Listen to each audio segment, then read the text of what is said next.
হচ্ছে ইসরায়েলের রাষ্ট্রদূত, সে 7 থেকে 8 দিন আগে একটা কথা বলে ফেললো যে বাংলাদেশে নাকি হামাসের কার্যক্রম চালু আছে। খুব সূক্ষ্মভাবে আপনারা চিন্তা করে দেখবেন এই কথাটার পিছনে, এই মিথ্যাচারিতার পিছনে কত বড় ষড়যন্ত্র লুকিয়ে আছে। আপনারা নিজেরাও জানেন, আমরাও জানি, হামাসের হাও এখানে নাই। অথচ আজহার একজন রাষ্ট্রদূত হয়ে কিভাবে বাংলাদেশ সম্বন্ধে এই কথাটা বললো, পুরো ওয়ার্ল্ড যেটা শুনলো, তার মানে সে চাইলো পুরো ওয়ার্ল্ডের কাছে বাংলাদেশকে কালার করে দিতে, পুরো ওয়ার্ল্ডের কাছে বাংলাদেশকে একদম একটা খারাপ ভাবে উপস্থাপিত করতে। এরপরেই আমরা যে আমাদের পূর্ববর্তী বক্তা বললেন, আরেকটা কথা থেকে আসলাম, নেতানিয়াহু স্বয়ং বলছে যে ইউএসএ যদি মনে করে যে তার মতো বন্ধু আমাদের আর নাই, তাইলে তারা ভুল করবে। তার চেয়ে আমাদের বড় বন্ধু হচ্ছে ভারত, তার মতোই আমাদের বড় বন্ধু হচ্ছে ভারত, যাদের জনসংখ্যা পর্যন্ত সে বলেছে 1.4 বিলিয়ন জনসংখ্যার ভারত আমাদের প্রকৃত কাছের বন্ধু। এই যে মেসেজগুলা, এই মেসেজগুলা দেখলে আপনারা আজকের এই প্রতিষ্ঠানটা বুঝতে পারবেন বাংলাদেশে, যে আপনারা অতীতকাল থেকে শুনছেন বাংলাদেশের পাহাড়কে নিয়ে ইসরায়েল অনেক দিন থেকেই বিদেশিরা একটা চক্রান্ত চালাচ্ছে যে জুমল্যান্ড তৈরি করবে বাংলাদেশের পাহাড়গুলোকে নিয়ে, আশেপাশের পাহাড়গুলোকে নিয়ে তারা জুমল্যান্ড নামে একটা নকশা গোপনে করছে এবং সেই জুমল্যান্ডে তারা ইহুদিদেরকে বসাবে। এই নকশা অনেকদিন আগে থেকে করা আছে, এটা নিয়ে আমরা ফাইট করছি। তারা পাহাড়কে সবসময় অশান্ত করে রাখে, আমাদের পাহাড়কে, এবং তাদের সাথে আমাদের ফাইট করায়। এটা একটা নীল নকশা। এরপরে ভারতের সাথে 2024 সালের 5ই আগস্ট আমাদের একটা ডিফারেন্স ক্রিয়েট হয়ে গেল। আমরা আওয়ামী লীগকে যখন তাড়িয়ে দিলাম, ভারতকে আমি এখনো বলতে চাই যে তখনও কিন্তু আমাদের শত্রু ছিল না, কিন্তু যখন আওয়ামী লীগ গণহত্যা চালালো বাংলাদেশে, আওয়ামী লীগকে যখন আমরা সবাই মিলে তাড়িয়ে দিলাম, আওয়ামী লীগকে কোনো দেশ শেখ হাসিনাকে আশ্রয় দিল না, শেখ হাসিনা 300 ক্যাবিনেটকে আশ্রয় দিল না, এক্সেপ্ট ভারত।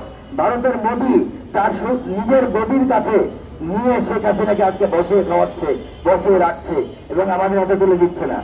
হাদির মৃত্যু দেখেন, হাদির মতো দেশপ্রেমিক, সেই হাদিকে মৃত্যুর পিছনে মমতা ব্যানার্জির কথা অনুযায়ী বলছি, আমার আপনার কথা না, তাদের দেশের মমতা ব্যানার্জি, যে কিনা পশ্চিমবঙ্গের মুখ্যমন্ত্রী ছিল, পশ্চিমবঙ্গের স্বয়ং মুখ্যমন্ত্রী বলছে ভারতের মোদী এবং অমিত শাহের এর পিছনে কি হাত আছে, শুভেন্দুদের কি হাত আছে, সে আজ হোক আর কাল হোক সেটা প্রকাশ করে দিবে।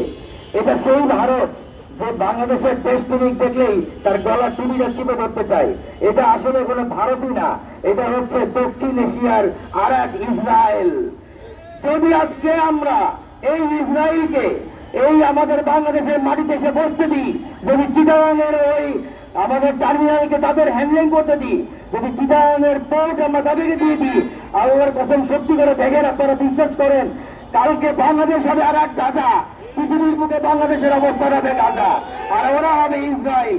আমার শিশু ওইখানে বসে বসে মারা যাবে, ওরা বম্বিং করে ওরা ছিন্ন বিচ্ছিন্ন করে দিবে বাংলাদেশকে, বাংলাদেশের সকল লোককে। এবং ওদের টার্গেটই হচ্ছে ওরা ফেনী থেকে আসতে জায়গাটা কেটে নিয়ে চলে যাবে।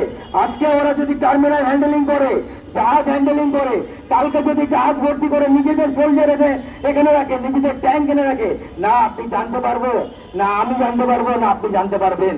এবং সেই সোলজার দিয়ে আমার দেশকে, সত্যি ওরা বলছে ওদের নীল নকশা এটা ফেনী থেকে কেটে নিয়ে চলে যাবে।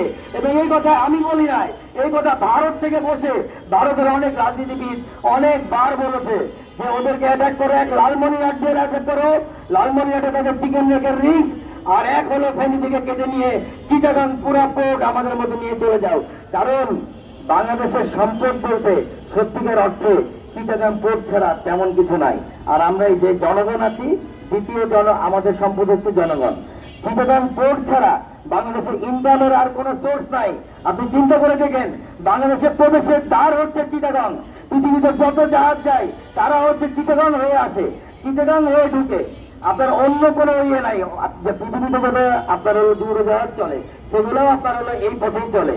আপনি যদি আজকে চিটাগাং পোর্টকে তাদের হাতে দিয়ে দেন, তাহলে কিন্তু আমাদের সার্বভৌমত্ব চলে যাবে। আমাদের